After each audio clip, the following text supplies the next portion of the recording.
सवाल भेजा है, पूछ रहे हैं मुफ्ती साहब, कुर्बानी के जानवर में 7 हिस्से होते हैं, अगर एक हिस्सा बाद अकीदा का रख लिया जाए तो क्या ये शरअन जायज़ होगा?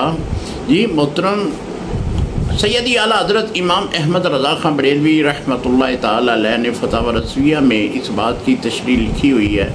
इसी तरह दुर्र मुख्तार में भी है कि अगर 7 हिस्सों में से एक हिस्सा भी किसी बद अकीदे का है, ऐसा अकीदे का मालिक के जो सहाबा इकराम को गालियाँ देता है या हुज़ूर अलैहिस्सलातु वस्सलाम के बारे में कोई तौहीन अमेज़ कलिमात को कोई ऐब नहीं समझता, तो इस तरह के लोग बद अकीदा हैं। तो बद अकीदा को अगर आप एक हिस्सा भी दे देते हैं तो किसी की भी कुर्बानी इस सिलसिले में नहीं होगी।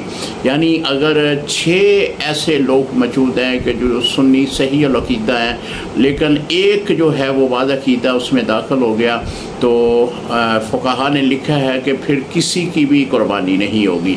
ईद के दिनों में ये बहुत बड़ी एहतियात है, बहुत बड़ा ख्याल आपने करना है कि किसी भी बद अकीदे की जो है आपने हिस्सा नहीं रखना, वरना आप किसी की भी कुर्बानी नहीं होगी। अस्सलामु अलैकुम रहमतुल्लाहि व बरकातहू।